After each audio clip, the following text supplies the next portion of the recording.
Welcome to the Think Orange podcast, where we want to encourage and equip leaders like you who are investing in the faith and future of the next generation. I'm your host, Shane Sanchez, and in this episode of the Think Orange podcast, we're talking about how to create a small groups culture and why it matters. I'm so excited for you to get to hear this conversation that I was able to have with our guest, Tom Shefchunas, or as we call him, Chef, and Lisette Fraser. Chef has worked with students and leaders for over 25 years and is the co-author of Lead Small and When Relationships Matter. Lisette has spent over 2 decades in full-time ministry and is a ministry coach, consultant, and communicator. Chef and Lisette are 2 of the communicators in our new masterclass, Creating a Small Group Culture. We can't wait for you to get to learn from them. So let's dive into this conversation. Chef, Lisette, thank you so much for joining us today for this conversation. I'm really excited about this Creating a Small Group Culture masterclass, but I have a question to start us. What is a small group culture? That's all you. Oh, no. I mean, I feel like you are the master class on this one, Chef. I don't know about that. We believe in small group culture. Talk it. We do. Yeah. Well, let's just start with culture, I think. I mean, to me, culture it's hard to define, but easy to feel. So for me, what I love to do is have outsiders come in and ask the question, like, what do you see as important to us? What do you feel? So when strangers walk into your organization, when strangers walk into your environment and they interact with your volunteers and your staff, like what are clearly the values? What are clearly the big things? What are clearly the most important things to them? And culture goes without saying. So you may say things all the time within your culture, but you should be saying them so often that you'll hear your words repeated throughout the culture. And that's really the culture at the end of the day, how people feel, what they feel is important, what they're aligned on, and all of those things. So a small group culture is one where, if you walked into my room, you would, my ministry, you would realize, oh, okay, relational ministry over time is important to these people. I'm not sure what they call it, whether they call it small groups or life groups, or some people call it Sunday school over the long term. They get it though. I have nothing. Usually people call small groups, which are actually Sunday school, and people call Sunday school, which is actually small groups. At the end of the day, it's like discipleship, long-term relational, is the way we do ministry around here is really what you're looking for. I don't know if that helps or makes any sense, but, to me, culture is king. Culture is the number one thing. There's a book called The One Thing You Need to Know, which is, hey, the one thing you need to know is culture is king at the end of the day in your organization. So that as a leader, I feel like that's your job. Sit in meetings and repeat yourself and keep driving that culture deeper and deeper into the organization with staff, with volunteers, with parents, with kids. Anyway, that's a soapbox for me. So sorry about that. That's great, Chef. And I know what's true of you is that you've helped other leaders develop that kind of culture, myself included in that. So I have some ideas of the indicators that you look for when you're assessing whether or not a ministry has a small group culture. But I'm interested, Lisette, in knowing in your context, the context in which you've led, what are some of those indicators for you? When you walk into a space or when you're connecting with a ministry leader, how do you gauge whether or not they have a small group culture? Yeah, it's a really good question, because I think to what you're saying, Chef, like you can have a small group strategy, you can have a small group plan, you can put small groups on paper as though they matter, but they might not if they're not actually embedded into your culture. So what are you looking for? What is the priority in programming? Right? I think that's a big thing that I look for. I think when you see a program that's oriented around a stage, a platform versus oriented around relationship, then I don't think you have a small group culture. I think when you have limited amounts of adults or people of faith that are clearly there to invest in the younger generation, you don't have a small group culture. When conversation isn't promoted and encouraged, I think you're missing. So I think those are some of the really key indicators I'll see is like, what does relationship look like? Where is our time going when we're together? Like, what is our orientation of program? What is the priority? Where does our equipping go? Who do we spend our time making sure are prepared to do what we hope they'll do, right? If all the I love the band, but if the band gets all my attention, or if the games get all my attention, or budget, or whatever, then we have missed what we think is the highest priority. And we believe that in small groups, like that's the moment. It's that life and life long-term relationship that actually helps a young person, helps any of us come to know Jesus for a lifetime. Oh, that's so good, Lisette. And some of the things you just said, I have a feeling might be some paradigm shifts for leaders that are listening. Those are a big deal. What happens on the stage, what's happening in our programming, typically that's where our focus goes. So I have to ask you, why is creating a small group culture so important? Why does this matter so much? Well, I think you can get both of us on that soapbox pretty easy. Why does it matter? Because at the end of the day, how do we get to know Jesus, and how do we have a lifelong faith? I mean, you can go look at statistics, you can go look at research that'll tell you no program has actually discipled a kid. It's maybe converted someone, it's helped them know Jesus, it helps them know him in some way. But what is actually the defining factor for a young person, particularly to keep their faith into adulthood, is relationship. And so if we can foster great relationship, discipling relationships, we've got a shot at helping a kid know Jesus for a lifetime. Yeah. Wow. Chef, what would you add to that? Well, I just think it's all through what Jesus said is important. I mean, I love the whole conversation in John where he's like, hey guys, I'm leaving, and they're like, what? And then he's always like, and when they kill you, they're going to do it in my Father's name. And they're, whoa, raise my hand, but that conversation keeps going. But the crazy thing about that conversation is, but someone else is going to come. And he's basically alluding to the fact that it's going to be a better time or dispensation if you're in seminary, those sorts of ideas where the body of Christ is not just a body, but it's the body of Christ. It's each other. And that meant the ministry of Jesus now becomes personal. And he's clear, like, hey, the most important thing at the end of the day is love me and love others. And those three things are equally important. You can't not love others and love the people I love and love me, because those are the people I love. Yeah. And that love one another. That is the way people will know you're my followers, by the way you love. I mean, it's all relational at the end of the day. And then if you step back and look at it psychologically, not even theologically, just like what kids need at different times when it comes to Jesus is so connected to where they are in their brain development and everything else, and what they can take and what they can understand. And for people to walk with them over time and be Jesus to them in a lot of ways, or in all the ways in this day and time, that's just how real ministry works. And so people all the time ask, for example, people would come up to me and say, why in the world do you have volunteers sign up for 3 years? And then, which is followed by, how do you get them to sign up for 3 years? And my answer was simple, because that's the only thing that works.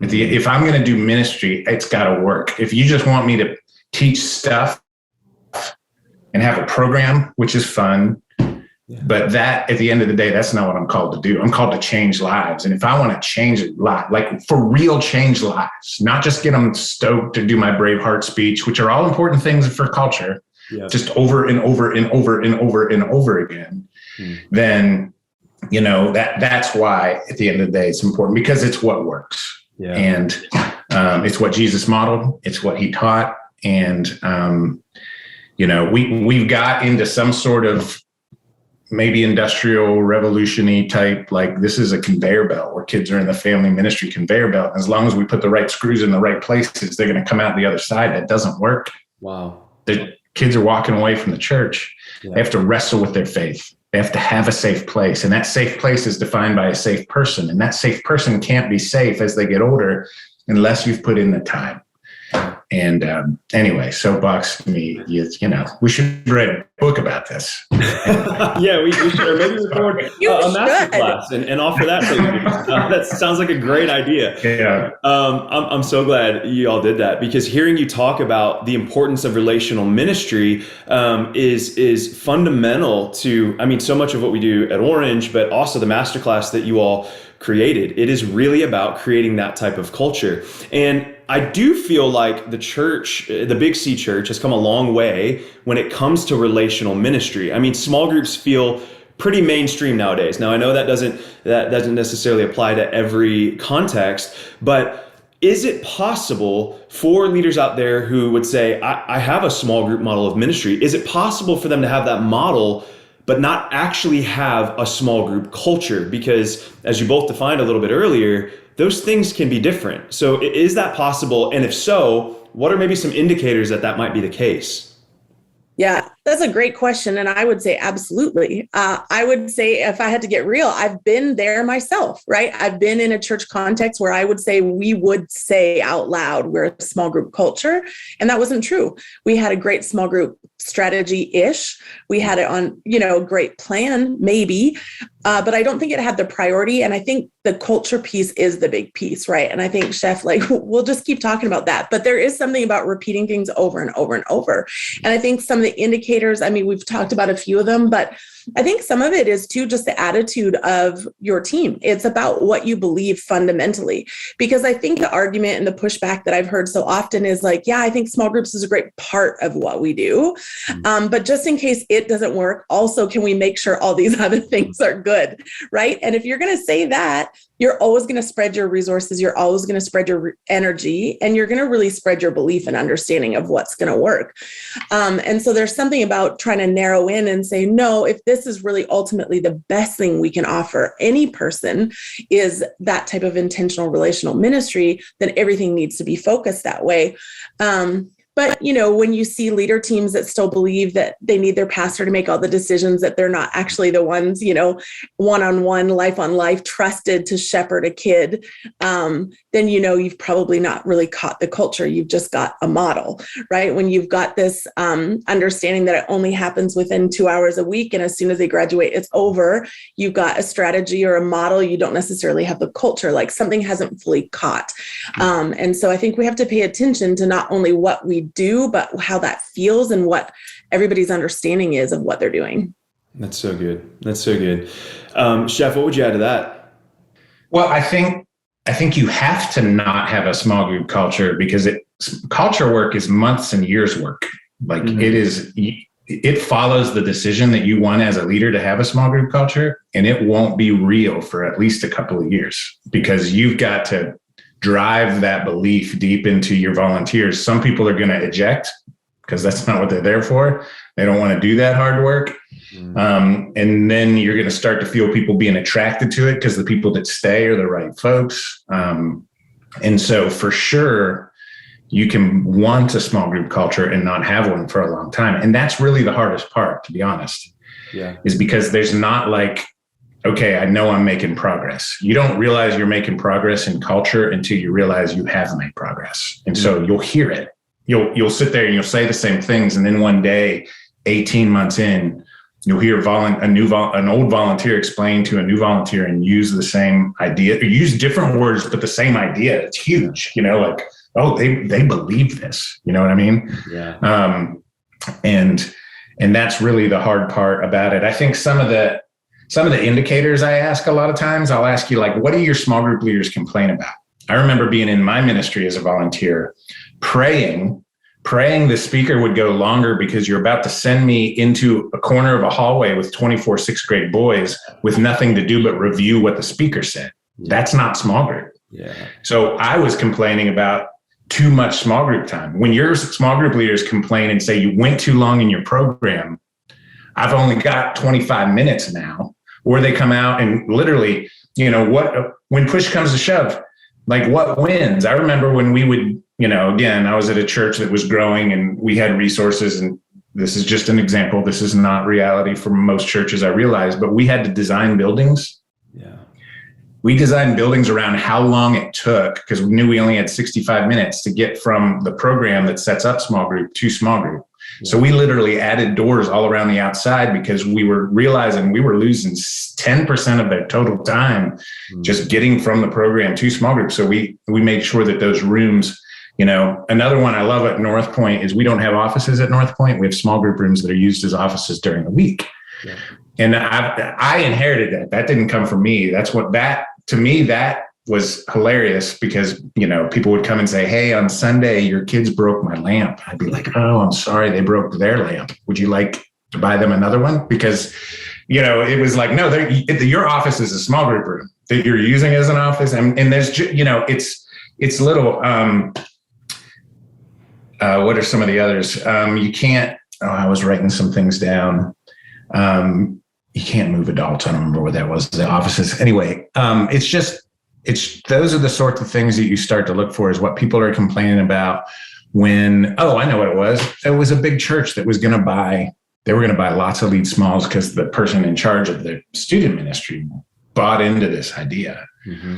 But the church administration stepped in and they were like, no, we can't have that strong of relationships with kids because we're growing and we won't get to be able to get their families to move to other campuses as we need that space. And I thought, oh my gosh, so that's where the priority was, programming and growth, not necessarily ministry. And part of me just wanted to scream, the premise of the question is you can't move people because they're connected to adults. But what if you move those adults? Maybe it'd be easier to move people when you can start to think about putting groups together geographically at the beginning, so that maybe when the time comes to open another campus over there, we've already got pre-made groups that are easy to move because those families are wanting.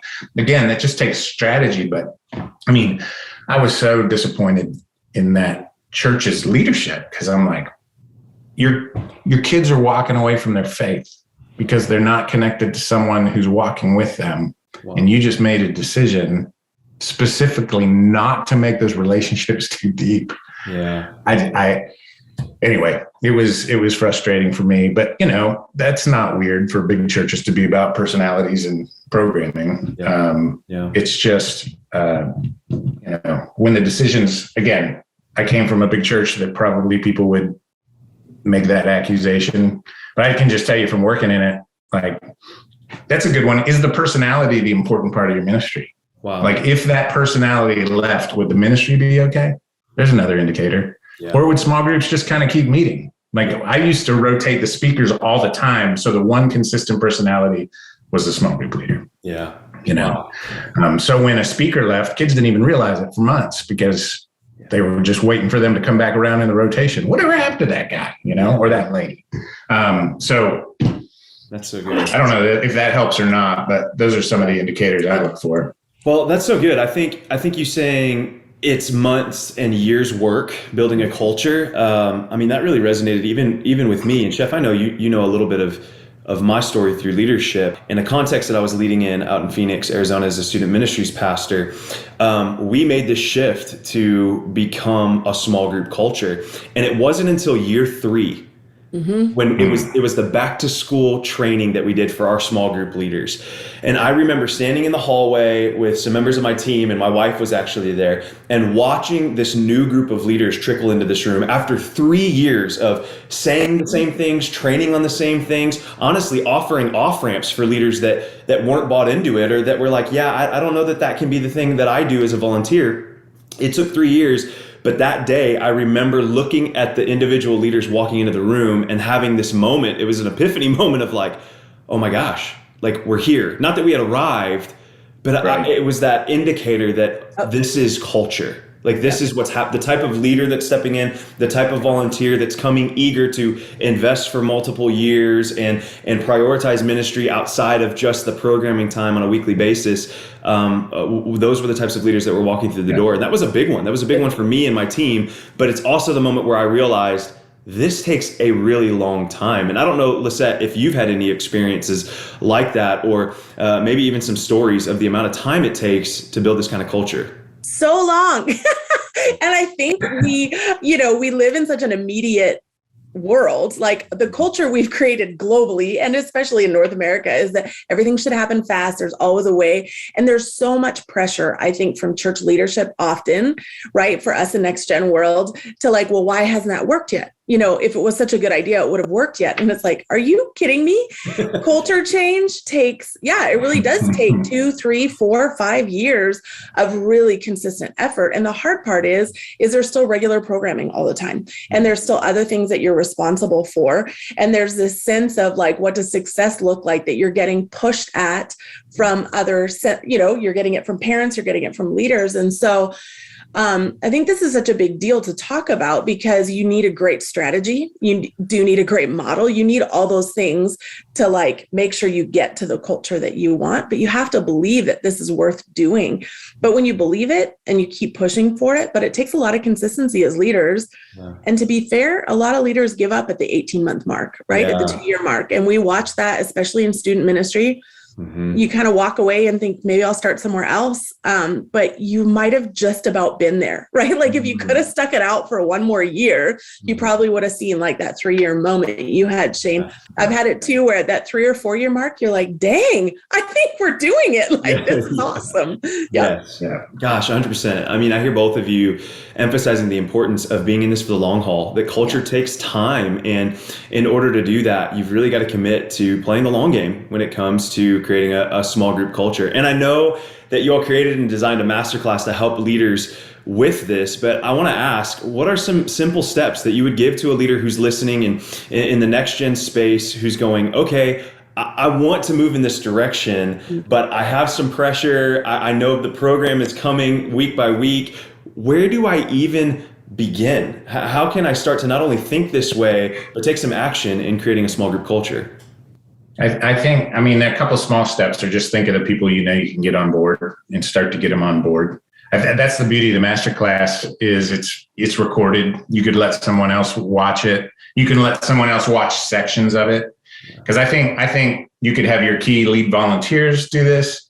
You could have your staff do this. If you have a staff, most of us are out there on our own doing the best we can with everything you got, which means you need to recruit the leadership level volunteers who you can never afford to hire, cast this vision and get them on board with you. Yeah. You need to get your boss on board with you. And let me just pause for a couple of like pitfalls I see happening. A lot of people get stuck on the word small group culture, or they get small groups. And there are some denominations and older folks out there who are threatened by the word because that's the opposite of Sunday school. Don't worry about the word. Right. Cast vision for relational discipleship. Call it Sunday school, call it whatever you want. Yeah. So instead of saying, but if you have a 4th grade Sunday school teacher, that's not a small group culture. To cast vision for a Sunday school teacher that goes with them from 1st, 2nd, 3rd, and 4th grade is a small group culture. Now, you don't have to say watch the trap words, right? Just say, wouldn't it be great? Wouldn't it be amazing if adults walked with kids for a season, whether that season's, 2, 3, 4 years, where they really get to know them. They know their birthday. They know their dog's name. They know their sister's name. They know their family situation. Mm-hmm. Just think about how much more ministry could happen in the context of all the things we're teaching them. Mm-hmm. And don't say the trap word. If your lead pastor is anti-small group or anti-life group or, just study always study your leadership and lead up well. And just, again, it's not manipulation. It's just wisdom to be like, okay, I know what we need to do. And I just need to stay away from those trap words and don't come back from a conference and change everything. That's the other trap because everybody panics, right? And they're on the phone. But, again, casting vision for relational discipleship almost always works. And if you're in a church that doesn't respond well to that concept, leave, go somewhere else because they don't want real ministry. They want to do a program, So anyway. Yeah, don't come back from a conference and change all of these things, but maybe emerge from a masterclass and have some things that you can actually change. And have some things. There you go. Yeah. Lisette, what would you say to that? What are some small steps that leaders can begin to take even now? Yeah. I think, those were some really great steps. Another one I would just say is depending on how far you have to move your culture, there's a couple things. Is one, define it really well for yourself. What do you hope it looks like? Create a sense of a vision for yourself of what you hope it looks like so that you can start communicating it really well. Dr. Scott Cormode over at Fuller, who does a lot of change management stuff, will always talk about a couple things. He'll always say experiment on the margins. So I would say start your own small group. right? Like if you can't get your whole culture moving yet, it might take time. What if you met with a small group of kids and you just said, I'm going to journey with these kids for a season, for years, whatever it looks like, because then you get to start telling stories about what God is up to there. And that can help shift a culture because people see change. The other thing is I think, Chef, you've been talking about, casting vision. Dr. Kermode always talks about creating shared stories of future hope. And what does it look like to create a shared story of future hope? A sense of what are vision is where we're going, but it's also the sense of, could you imagine if, when we saw this happen, what if that was everybody, right? And sometimes you have to go mining for stories. Your church culture has relational ministry stories because nobody has a lifelong faith without them. So go find them, go find the stories that exist and then say, what if we could do that all the time? What would it look like if, and start creating this sense of a shared story of future hope. And I think when you can do those two things, you're moving culture forward while you're still trying to get the strategy laid out and get it embedded into your people. Wow, that's so helpful and so practical to just get started right now, to create that and to begin to think forward and begin to take steps in that direction. However you can in your context, there are ways to move toward this direction and to move toward building this culture, knowing that it's going to take some time. I do wonder, as we're having this conversation, I keep thinking about the leader who's listening and going, okay, my youth ministry or the kids ministry that I lead or the preschool ministry that I lead, it's a small group in and of itself. I mean, we don't have the critical mass. We don't have the attendance numbers or the regular turnout that seems like small groups would work. So where do they begin? As they're listening to this, what would you say to somebody who's leading in maybe a smaller context, wondering, how can I begin to create a small group culture if I don't have enough kids or students to create multiple small groups? Where do you start there? You always do. You actually always do. What you do is you start asking more adults to get involved in those kids' lives. So if it's just you and them, then you don't have a small group culture. Well, you do. You can have a small group culture with you, but you want that to expand. You want other adults invested in those kids' lives. And so what does it look like to just say, who else can I get involved? Who else can I come alongside these kids? And inevitably, I have seen, because I remember the first church I was at, I think we had 7 students in the youth group when I was hired. And I was like, cool, we are a small group. Let's do this thing. But inevitably, when kids are in environments where they know they are loved, they are cared for, and there's adults that are actually invested in their life, inevitably that grows because people want to be involved in that. So I would just say, start looking for other adults to join you on that journey and help compel them to what it looks like to do life on life with those kids. That's so good. Chef, what would you say to that? I think you're right. I think there's always more kids than people think. That one, we get attendance and our rosters messed up. And you're responsible for the kids who are not showing up if they're on your roster. And so there's, if you have 3 or 4 kids showing up, you have 10 to 12 kids who are orbiting the ministry that are part of your responsibility. And so the other thing I say is exactly what Lisette said. Never, ever do this alone. Youth ministry is burnout ministry. Children's ministry is burnout ministry. If you have more than one gender and more than 8 kids, you need help. Okay. So, as they get older, they're going to need to get into gender groups and have those conversations. Obviously, that's a complicated topic these days as we talk about all of that, but that's the reality of what kids need to feel safe enough to have conversations about the important stuff. And so that's why my first step is always think of someone you would love to do ministry with. They're probably out there in the business world kicking butt because they're great leaders and you'll never be able to afford them. So ask them to work for free and cast vision for really important stuff and get help. And then now there's 2 of you who are doing it together and those kids are connected. When kids start realizing I'm not missing a program, a person's missing me, your attendance is going to grow. Wow. Because they're going to lie in bed Sunday morning with that rain on the roof or Wednesday night, whatever it is, and be like, I'm just going to stay home. The program doesn't matter. No, in the South, everybody's a Mr. Chef's going to miss me if I don't show up, or Mr. Shane's going to miss me if I don't show up. Attendance will start growing when people are connected to people, not a program. So again, it won't be long till you're looking for a 3rd and 4th. And I love a co-leader model for adults. It allows you to give you consistency. It gives you more connection points.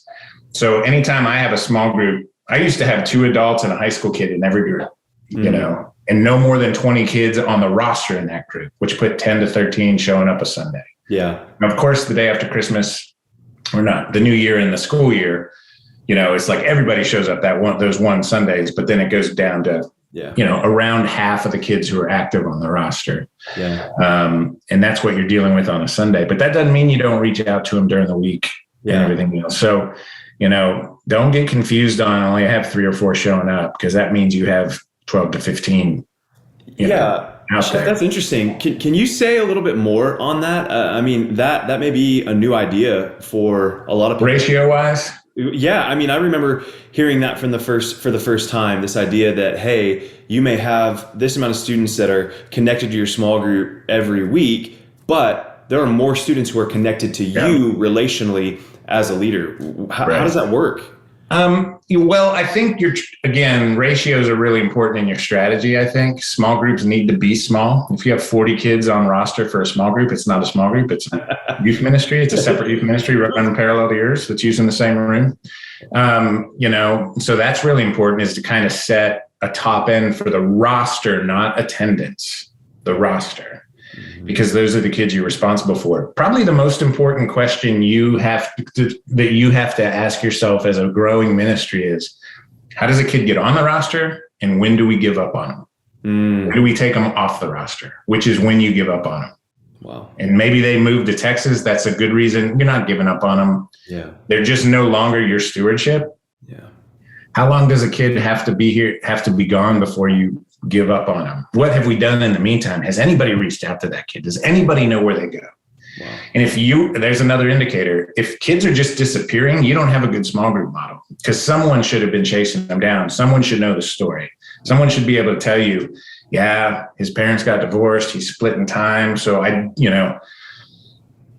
can't tell you how many kids where they'd come 3 or 4 times a year, and when you asked the small group leader, that was the answer. The home life is, but he's always here for Walking Wisely. I don't want him to be. Don't take him off my roster. Yeah, I'm not taking that kid off the roster in a million years if a leader tells me that. You know what I mean? Yeah. And so, really, who's active in your ministry? I think those are the number games you play behind relational games. You can't ever force relationship to happen, but you can use those numbers to give relationships a much better shot. So if you can keep those ratios low, again, co-leaders help a ton. A leader leaves for their sister's wedding, as they should. Yeah. There's still an adult back there. If you start mixing small groups for coverage, the relational, that's really why we went from 1 to 2 leaders per group, which was probably one of the biggest decisions we ever made. And it was a really hard decision, because at that time, we did not have enough to have 1 leader per group in the ratios the way we wanted them. But the reality was, if relationship was the key, we needed to quit mixing those groups for leaders who weren't there on the weekends, because every other week I just had strangers in my group. I can't build a relational, deal like that. I can watch them, I can babysit them, but I can't necessarily I don't know if that's what you're talking about, but the whole concept of rosters versus attendance is a big idea to think about if you're stepping back strategically and trying to lead your department well. Yeah. And don't underestimate what that communicates to your volunteers. Active, accurate rosters. Wow. And then coming to them and saying, this kid hasn't been here in 6 weeks. You've noticed something. You know what I mean? Like, you know where they are, and that communicates a ton. That's good. What I love in what both of you all are saying here, regardless of context, regardless of ministry size, regardless of how many kids or students that you have coming on a weekly basis, whether you're casting vision, you're building strategy, or even in the logistics of what we're talking about, it all goes back to relationships. All of it goes back to connecting humans together, because we know, as Lisette, you mentioned earlier, and Chef, you said as well, that relationships are the key. We see it in scripture. We see it back at the beginning of this whole movement called the church, and we continue to see it today. In fact, over the last few years, there's been a lot of adjustments in the Big C church, and I know we're emerging into a moment and a future that we're all wondering and curious about. What is this going to look like? I wanted to ask you, what opportunity do you see in this current moment that is unique for leaders who are wanting to create a small group culture? Is there something about now that maybe we didn't have before that could help a leader begin to implement this type of culture? It's good. I mean, well, I guess the first thing that came to mind, as you said, the last 2 years, is I thought, gosh, the churches that were oriented around program lost. The churches that were oriented around relationship won. Wow. Right. And I mean, what felt like a crack became a chasm so fast. And so when there was no relational depth, those kids, those people, like all of that was so hard to find. And yet you watch these ministries that were already based on relationship, and they found a way to thrive and to move forward. Right. Wow. And so I would say, one, if you are still wondering if this is the right thing to do, can we compel you? If the last few years have shown us anything, it's shown us yet one more time, even though scripture tells us and everything else, research tells us, I don't know which, you need both of those. Scripture more than, okay, anyway. But you need both of those things, but just to say, like, it matters. But I think there's something that we have seen certainly in the last few years is when we got isolated, when we had to separate, how hard that was on everyone. Mm-hmm. And if we have, if you've been connected to any human, including yourself, you will have seen levels of anxiety, of depression, of isolation, of loneliness, of confusion, of just wondering who you are and what you're about in the world, has just risen to such a high, pitch of help, which says to me then, gosh, the church has the most beautiful space to walk into because we have the answer to that, right? We have the answer to say, we know exactly who you are because Jesus says who you are. You have a place to belong. You don't have to be alone because Jesus created that for us in the church. And you get to be on mission because we've watched all these young people get out here and say they want to change the world. And we're like, we'll teach you how to actually change the world. You can do it right here. And so I think there's a beautiful opportunity. There always is, but we are in this unique window, I think, culturally, that says, gosh, if the church would enter that space and say, we actually think we have the answer and you can be a part of it, I think there's something beautiful to be had. Whew. Wow. That was good. That is, oh my gosh, that is so inspiring and helpful. I mean, I'm sitting here listening to your response and thinking about the opportunity of this moment. And I'm no longer a local church youth pastor in that context, but I'm like, where do I need to start this? I'm just ready to just jump up and go. I mean, what you just said is so encouraging. It's convicting in some ways, but it's so inspiring to look at this moment that we know is unique. We know it's unique in our world, but we also know it's unique in the church, and leverage it to prioritize everything we're talking about. Leverage it to make relational ministry the key to the ministry that you're leading, and ultimately leverage it to begin or to expand on creating a small group culture. So that's so good. Thanks, Lisette, for that. That was really, really encouraging. I want to ask you all a little bit about the masterclass here. Let's talk about that. First, who is this masterclass for? One, if you're a ministry leader, you should watch all of it. But then the thing I would be thinking the whole time is who else needs to see this and what parts do they necessarily need to see? I mean, we get pretty granular, so you probably don't necessarily need a lead volunteer watching some of the granular stuff. But I can tell you the granular stuff is what I'm hearing from ministry leaders is the most helpful. They're like, now I'm sitting down with a piece of paper and we are thinking the rosters conversation, the ratios conversation. Yeah. Those are all things that you don't necessarily need to bore your lead volunteers with because you want them, being relationally available to the other volunteers and all those sorts of things. Yeah. It may very well be that you need to pull some sections of it for your boss or whatever. If you're in a big enough church to have a staff of folks, and when I say staff, that is lead volunteer, whether you're paid or not, you may be staff. So these are the core leaders of my ministry that, you don't have to be paid to be considered staff in my world because, I think that's really who they're for. But again, this is a very practical workshop. This is what you're going to get inspired, but you're going to do a lot of work. So, it's not going to be one of those things you walk away from a 40-minute breakout inspired to go do something and then not know the first step. We're popping the hood on ministry and some of the stuff I'm like, people really want this? This is granular. And the responses I'm getting are, thank you for that. Like that's the step I needed. That's what I needed, someone to sit with me and I could hit pause and write some things down and get a calculator out and figure out how many small group leaders I actually need, based on my roster. And so I think that's really who it's for. But again, the video format, the way we've broken it down, allows you to pick and choose who gets to see what sections of it as well. Well, what I love too, I think, is that it's relevant whether you're at a really big church or you're at a really small church. Doesn't matter the size of your church. Mm-hmm. I don't think it matters where you're at in the small group journey. If you're just thinking, man, I got to figure out how to get this started, I think it's really relevant and it'll help you. If you're in a space where you're like, we talk about it all the time, I don't know if we're doing it, I think it'll help you evaluate it and get better at it. And I think even if you would say you have an effective small group culture, I think it gives you some incredible tools to say, how do we still go further and be better? What have I not yet thought about? Because I think somewhere within this masterclass, we talk about everything. We really do get under the hood and go like, now let's look all the way down, which I think is brilliant and super helpful. Okay, so let me give you just a couple of hot seat questions right now.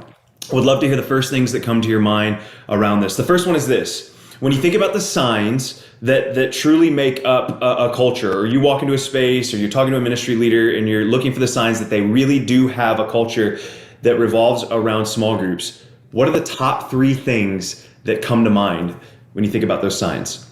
I mean, when I walk into a room, I just glance around to see where the leaders are standing, the small group leaders are standing. Are they with their kids? Are they along the wall? Sort of a thing. Mm-hmm. And that really does matter. I watch when guests are coming in who the kids introduce their friends to. Is it the small group leader? Is it, I listen to the talk. The speaker often, does the speaker leave anything for the small group leader to say? I mean, at the end of the day, our goal is for kids to go home.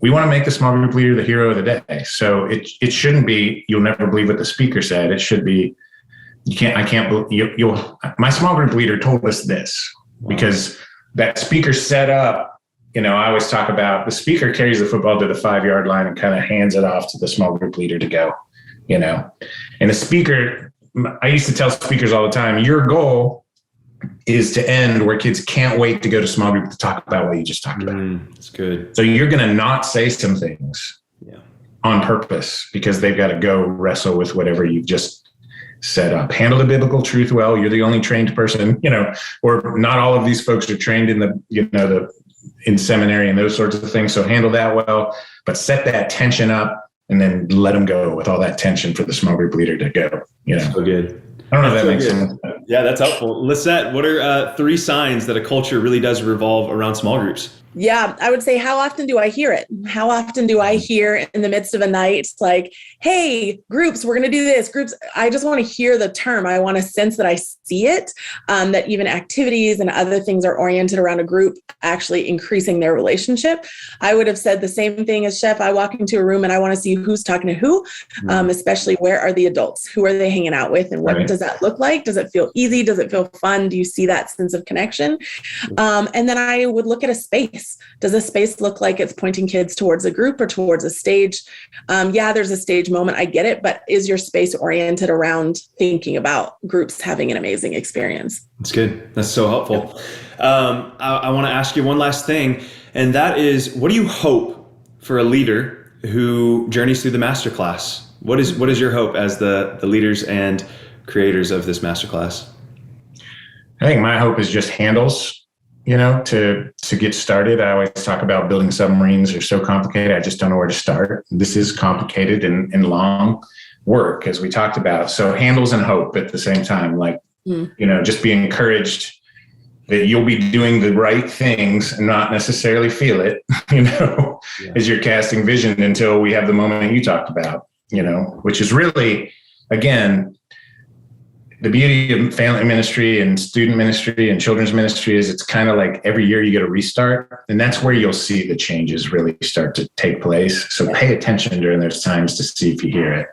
Mm-hmm. Sometimes you're just waiting for the next restart because you need some people to move on, right? So true. Yeah. And so, focusing on I used to just be like, look, they're 8th grade leaders. They're going to be gone before we could replace them. So let's focus on getting great sixth grade leaders coming in, when I was doing the middle school ministry. Yeah. And before you know it, it's a year in, and now those sixth grade leaders are your, experienced leaders, and you're recruiting the next wave. And before you know it, they're all, So yeah. It's true. That's my hope. Hope and handles. Hope and handles. I'm going to go with hope and handles with you, and a little effectiveness and impact along the way. I don't know that any one of us got into this to not be good at it. Right. I don't think any of us go into ministry and think, what would be cool is if a lot of people I work with never loved Jesus for a lifetime. We do not get into it that way. And I think I always said that as a parent. I didn't look at my two kids and go, gosh, I hope one of them falls in love with Jesus. No, I would never do that. Right. I want all of them to. And if we know that there's a way to be more effective at it and more impactful, then why wouldn't we do it? Because I realize the Enneagram 3 in me comes out and just want some success here, but we do want kingdom success, kingdom impact. And so our hope is, you get those handles, you get those tools, you feel like, okay, there's other people in this with me, and they get that it's going to take time. But if time means that we'll be more effective, then let's do that. Wow. Y'all, thank you so much for this conversation. Thank you for creating the masterclass. We know relationships matter so much, and we know to kids and students, relationships are key as they build a faith of their own. So thank you for investing in the faith and future of the next generation, and investing in leaders who are investing in the faith and future of the next generation. Can't wait for more and more people to get to journey through this masterclass and create great small group cultures. Lisette, Chef, thank you so much. Thank you. Thank you. We want to thank Lisette and Chef for joining us. If you've enjoyed listening to this conversation and want to create a ministry that elevates relationships, you can purchase Creating a Small Group Culture at thinkorange.com/masterclass. We would also love for you to leave us a review on Apple Podcast. We love this review by Caleb. Caleb said, "This is hands down the best family ministry podcast out there. It covers anyone leading ministries from birth through high school. The topics, interviews, and messages are relevant and great. It is also fun, which makes it even better." Thanks for the review, Caleb. We'll see you next time on the Think Orange podcast.